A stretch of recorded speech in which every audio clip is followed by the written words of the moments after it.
When you think of some of the most powerful weapons in gaming, you're probably thinking of the Master Sword, or maybe the BFG 9000. But a leather whip? That's not just unconventional, that's bold. It's the kind of choice that says, I don't need high-tech firepower.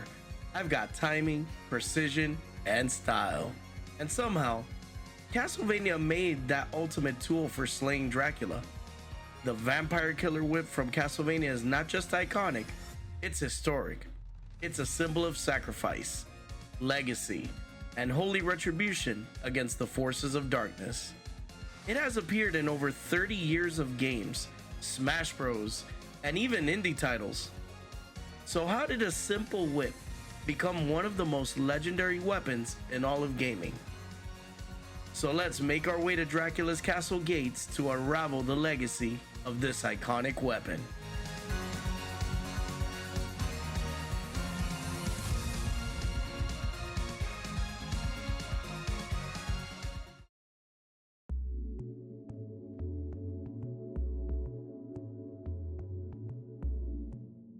Castlevania debuted in 1986 on the Famicom Disk System.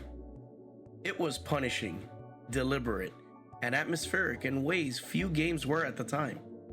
Players took control of Simon Belmont, a monster hunter on a mission to kill Dracula, and instead of a typical sword or gun, Konami gave you a whip, a delayed whip. This meant you couldn't just mash buttons, you had to time it. You had to commit. That whip, it defined the pacing of Castlevania. It shaped its combat. It was the gameplay, and it would become the central identity of the Belmont clan.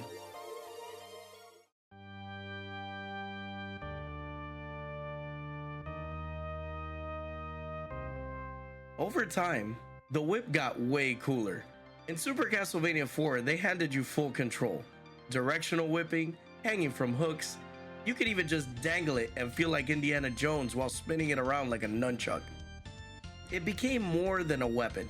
It was a Swiss Army knife of holy destruction. But then came Symphony of the Night, where the whip is only seen in the prologue wielded by Richter Belmont in his final confrontation against Dracula from Rondo of Blood. After this, you play as Alucard, the son of Dracula, who wields a sword and uses magic instead. And while Alucard's sword is cool, something felt missing. Because when the whip is gone, you notice. It had become more than a tool. It was the soul of Castlevania.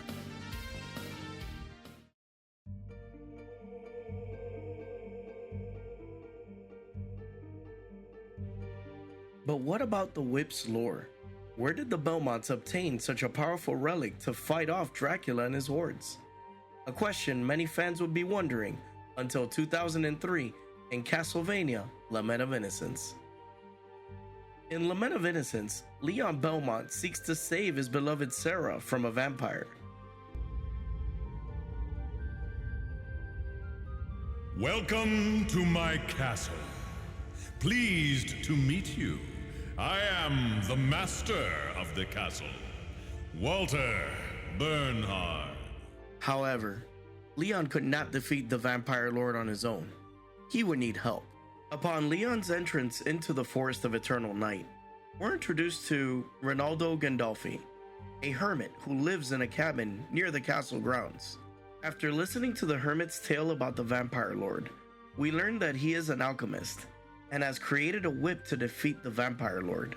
However, he warns Leon that the whip is incomplete and the cost would be too great to complete it. Ignoring the old man's words, Leon sets out to save Sarah. But when he finds her, it's too late. She's infected with the curse of vampirism.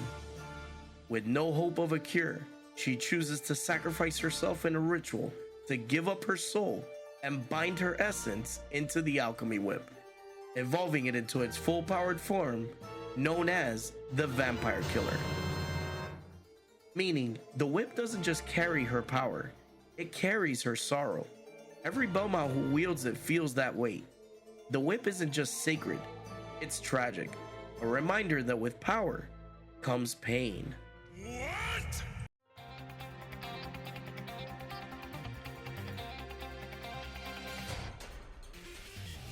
Despite ups and downs, reboots, and reimaginings, the whip endured. Simon and Richter returned to Nintendo in an amazing collab in Smash Bros., giving us an awesome glimpse of the vampire killer in a fighting game. Evening. As if my day wasn't going badly enough. It's Trevor Belmont. The Netflix series redefined it with brutal elegance. That badass scene where Trevor Belmont tells Sypha in season 1, the whip is consecrated for killing vampires and demons, while fighting off Dracula's horde. Oh, so awesome.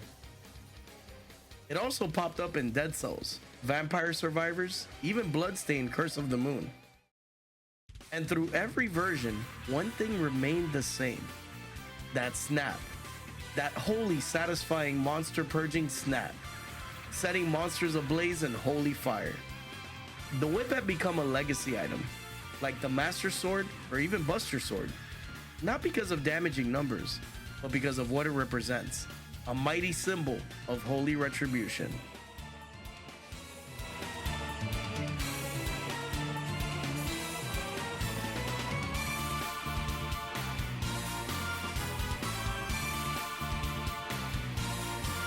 The vampire killer isn't flashy. It doesn't shoot magical bolts of energy like another weapon I can think of. It's not overpowered like the BFG, but it is iconic because it's built on tradition, tragedy, triumph. It's a relic of love, a weapon forged by sacrifice. And no matter how many times Dracula returns, there's always a Belmont ready to pick up the whip, to carry that pain and fight off Dracula, sending him back to the abyss.